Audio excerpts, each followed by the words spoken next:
NEET में 20 से 25 सवाल केवल एग्जाम्पल से ही पूछे जाते हैं। तो एनसीईआरटी एग्जाम्पल की सीरीज में हम लोग आज रिप्रोडक्शन यूनिट के सभी एग्जाम्पल को डिस्कस करेंगे। पहला, site of sexual reproduction in flowering plant. Angiosperm में सेक्सुअल रिप्रोडक्शन की साइट फ्लावर है, क्योंकि फ्लावर के अंदर ही सेक्स ऑर्गन होते हैं, एंड्रोशियम एंड गाइनोशियम। एंड्रोशियम को मेल सेक्स ऑर्गन कहते हैं और गाइनोशियम को फीमेल सेक्स ऑर्गन कहा जाता है। And product of sexual reproduction in flowering plant. And product fruit और सीड होते हैं। जो भी हम फल खाते हैं, आम, अमरूद, केला, सेब, संतरा, ये सभी सेक्सुअल रिप्रोडक्शन के बाद बनते हैं। और अगर हम बात करें सीड के बारे में, जो भी सीड हम खाते हैं, सीड हमारे खाने का एक मुख्य हिस्सा है। जो चावल हम खाते हैं वो भी सीड ही है ना। जो रोटी हम खा रहे हैं वो भी सीड को ही पीस के बनाई जाती है। तो फ्रूट और सीड एंड प्रोडक्ट है सेक्सुअल रिप्रोडक्शन के। Shedding of pollen grain at two celled stage. कितने एग्जाम्पल यहां पर हैं? दो सेल स्टेज, मतलब एक जनरेटिव सेल और एक vegetative cell. Two celled stage में एंजियोस्पर्म में 60% से ज्यादा एंजियोस्पर्म में पॉलिनेशन हो जाता है। इसका मतलब shedding of pollen grain at three celled stage. Three celled stage में कौन आ जाएगा? यहां पर एक वेजिटेटिव सेल होगी और दो मेल गैमीट होंगे, और ये कितने होंगे? 40%। 40% एंजियोस्पर्म में पॉलिनेशन थ्री सेल्ड स्टेज पर होगा। क्रॉनिक रेस्पिरेटरी डिसऑर्डर के एग्जाम्पल। क्रॉनिक का मतलब ऐसी डिजीज जिनको डेवलप होने में काफी लंबा समय लगे। इसमें अस्थमा याद करना है आपको, ब्रोंकाइटिस याद करना और एम्फिसीमा याद करना है। ये सभी क्रॉनिक डिसऑर्डर हैं। पॉलन एलर्जी की अगर बात करें तो पॉलन एलर्जी कॉज करता है पार्थीनियम, जिसे कैरेट ग्रास कहते हैं। इसके जो पॉलन ग्रेन होते हैं ये पॉलन एलर्जी कॉज करते हैं। पॉलन वाइबिलिटी की अगर हम लोग बात करते हैं तो cereals like rice and wheat पूछा जा चुका है नीट में कि यहां पर जो पॉलन ग्रेन की वाइबिलिटी होती है वो आधे घंटे की यानी 30 मिनट की होती है। जबकि रोजेसी, लेगुमिनोसी और सोलेनेसी फैमिली में कई मंथ के लिए होती है पॉलन ग्रेन की वाइबिलिटी। मल्टी कार्पिलरी सिन कार्पस पिस्टिल का एग्जाम्पल आपसे पूछा गया। मल्टी कार्पिलरी मतलब कार्पेल का नंबर एक से ज्यादा है, और सिन कार्पस मतलब कार्पेल आपस में फ्यूज हैं। तो ये आपको मिलेगा कहां पर? हिबिस्कस, जिसे चाइना रोज कहते हैं, और पेपावर, जिसे पॉपी प्लांट कहा जाता है। Multi carpellary apocarpous gynoecium. Apocarpous का मतलब हो जाएगा कि जो पिस्टिल है कई सारे हैं लेकिन एक दूसरे से अलग हैं। यहां पर मिकेलिया यानी चंपा आ जाएगा। इसके अलावा लोटस और रोज में भी एक कंडीशन पाई जाती है। लोटस एंड रोज एग्जाम्पल आपको दिए गए हैं मार्फोलॉजी में। और यहां पर अगर आप देखें तो इसमें आप एग्जाम्पल और भी ले सकते हैं, जैसे मस्टर्ड एग्जाम्पल आ जाएगा सिन कार्पस में। मस्टर्ड के अलावा यहां पर टोमेटो एग्जाम्पल आ जाएगा। ये भी आप याद कर सकते हैं, ये आपको मार्फोलॉजी में एग्जाम्पल दिए गए हैं। An one ovule in each ovary. एक ओवरी में केवल एक ही ओव्यूल प्रेजेंट है, मतलब एक फ्रूट में केवल एक सीड है। कहां पर? Wheat, paddy and mango. Paddy धान को कहा जाता है। Many ovules in an ovary. एक ओवरी में एक से ज्यादा ओव्यूल, यानी एक फ्रूट के अंदर बहुत सारे सीड। कहां पर? पपाया, पपीता आप काटिए बहुत सारे सीड मिलते हैं। वाटरमेलन, तरबूज में तो आप परेशान हो जाते सीड की वजह से। And orchid. तीन तीन एग्जाम्पल दोनों के दिए गए यहां पर। Two types of flower, cleistogamous and chasmogamous. कुछ ऐसे प्लांट हैं जिनमें दोनों तरह के फूल हैं। क्लिस्ट्रोगैमस का मतलब होता है कि जो फ्लावर है ये कभी ओपन नहीं होगा, और चेस्मोगैमस मतलब नॉर्मली फूल खिल जाएगा। तो वायोला, जिसे कॉमन पेंसी कहते हैं, ऑक्सैलिस एंड कोमेलाइना, ये तीन ऐसे एग्जाम्पल हैं जिसमें दोनों तरह के फूल हैं, क्लिस्ट्रोगैमस एंड चेस्मोगैमस। विंड पॉलिनेशन की बात करें तो इसमें एग्जाम्पल आते हैं ग्रासेस एंड मेज, मक्का। वैसे जो मेज है वो भी ग्रास का ही एक एग्जाम्पल है। और इसके अलावा आप ध्यान रखिएगा, जिम्नोस्पर्म के सभी मेंबर में विंड के द्वारा ही पॉलिनेशन होता है। वाटर पॉलिनेशन के एग्जाम्पल अगर हम लोग देखें तो यहां पर वेलिशनेरिया एंड हाइड्ला जो कि फ्रेश वाटर एंजियोस्पर्म है, और जोस्टेरा जो कि मरीन वाटर एंजियोस्पर्म का एग्जाम्पल है। यानी वाटर पॉलिनेशन के तीन एग्जाम्पल हैं, हाइड्ला, वेलिशनेरिया एंड जोस्टेरा। इंसेक्ट और विंड पॉलिनेशन की बात करते हैं तो इसमें वाटर हाइसिंथ और वाटर लिली, नीट में पूछा गया है कि वाटर हाइसिंथ या वाटर लिली में किसके द्वारा पॉलिनेशन होता है, तो विंड या इंसेक्ट के द्वारा पॉलिनेशन होता है, जबकि ये दोनों ही एक्वेटिक प्लांट हैं, पानी में उगने वाले प्लांट हैं, लेकिन इनमें वाटर के द्वारा पॉलिनेशन नहीं होता है, इंसेक्ट या विंड से होता है। इंपॉर्टेंट पॉइंट है ये।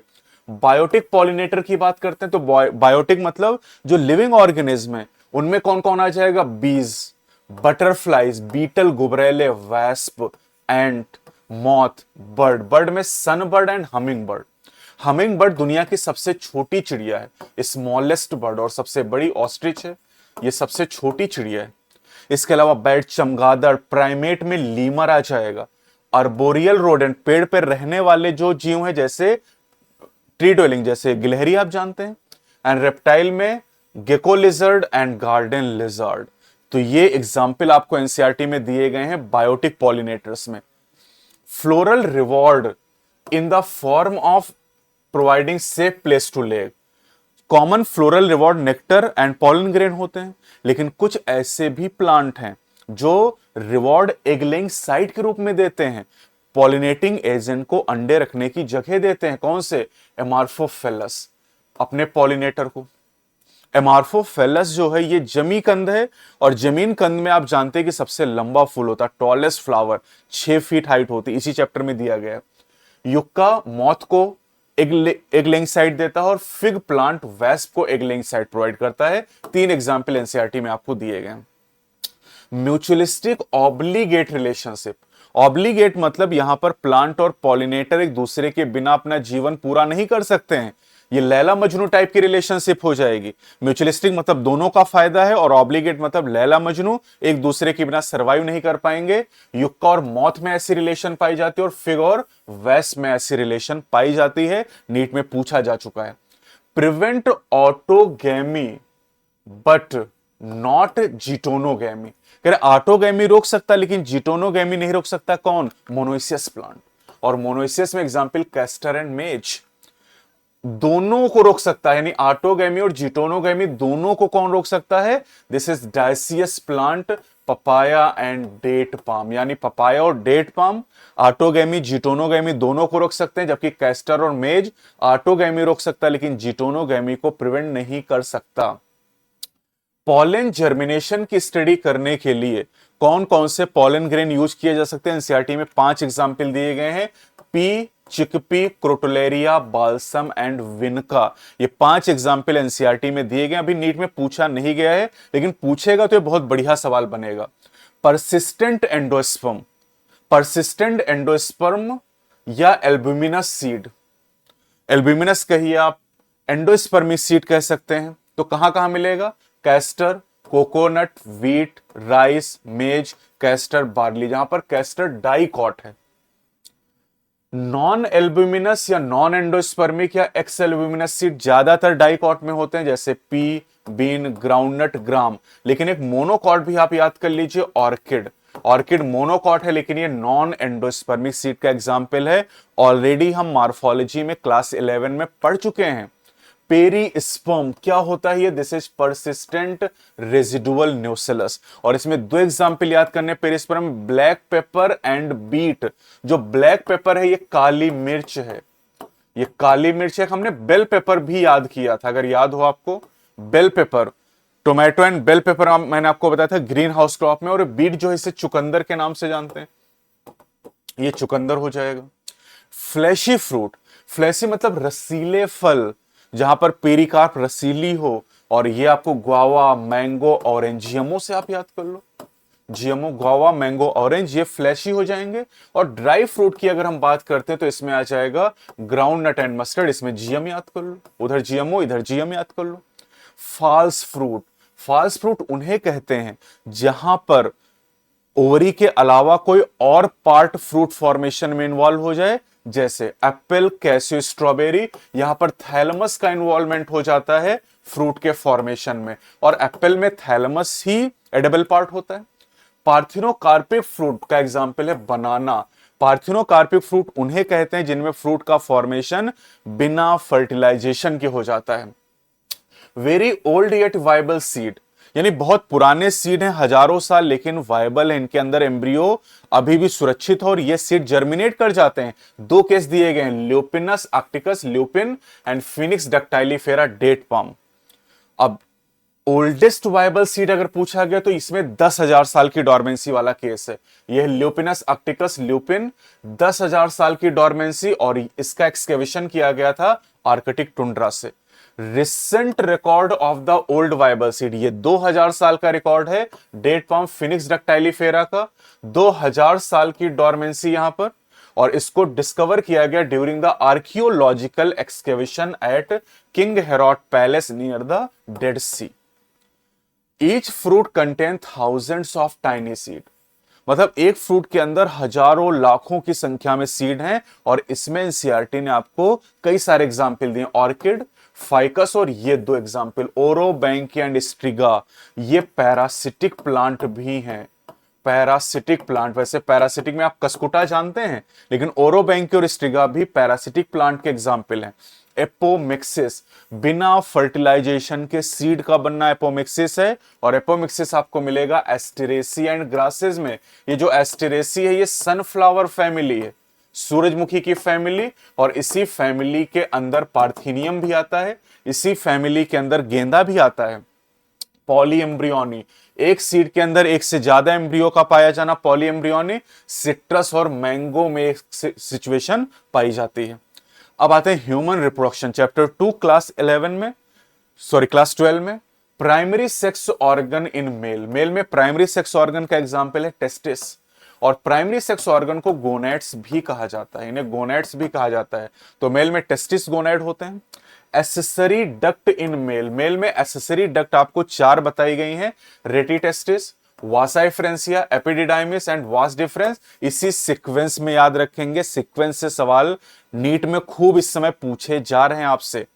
एसेसरी ग्लैंड इन मेल, 3 तरह की ग्लैंड है, seminal vesicle, prostate and bulbourethral gland, जहां पर प्रोस्टेट अनपेयर्ड है और बाकी दोनों पेयर्ड है, और ये भी सीक्वेंस में ही याद रखेंगे ऊपर से नीचे के क्रम में।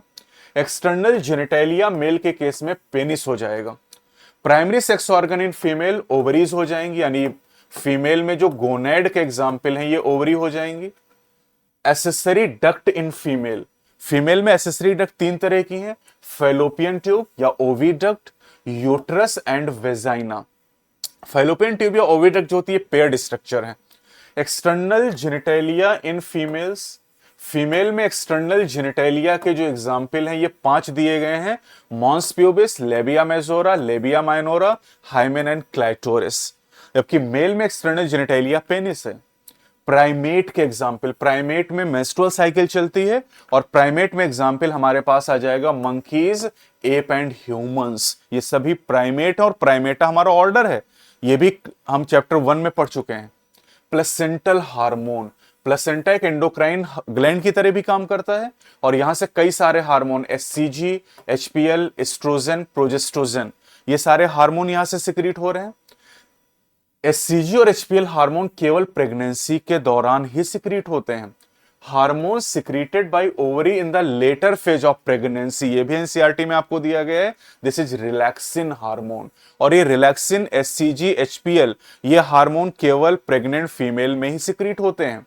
During pregnancy the level of hormone increased in maternal blood, pregnancy के दौरान कौन से हार्मोन का लेवल फीमेल के ब्लड में बढ़ जाता है? Estrogen, progestrogen, cortisol, prolactin and thyroxine. ये हार्मोन नॉर्मल फीमेल में भी सिक्रीट होते हैं, प्रेग्नेंट फीमेल में भी सिक्रीट होते हैं, लेकिन प्रेग्नेंट फीमेल में इनका लेवल कई गुना बढ़ जाता है, और ये मेटाबॉलिक चेंजेस के लिए जरूरी है, जो बच्चे की ग्रोथ हो रही उसके लिए जरूरी है, और प्रेगनेंसी के दौरान जो बदलाव हो रहे हैं फीमेल की बॉडी में उसके लिए भी जरूरी है। कोलेस्ट्रम रिच है किसमें? कोलेस्ट्रम शुरुआती दिनों का गाढ़ा और पीला दूध होता है, और ये इम्यूनोग्लोबुलिन ए यानी IgA में रिच होता है। तीसरा चैप्टर रिप्रोडक्शन यूनिट का है रिप्रोडक्टिव हेल्थ। तो यहां पर सबसे पहले हम बात करते हैं कॉन्ट्रासेप्टिव डिवाइसेस के बारे में। तो कॉन्ट्रासेप्टिव डिवाइसेस 6 तरह के एनसीईआरटी में दी गई हैं। एक natural method, barrier method, IUDs यानी intra uterine devices, oral contraceptive pill, injectable and implant, surgical और स्टरलाइजेशन मेथड। ये 6 तरीके दिए गए, एक एक करके जानेंगे।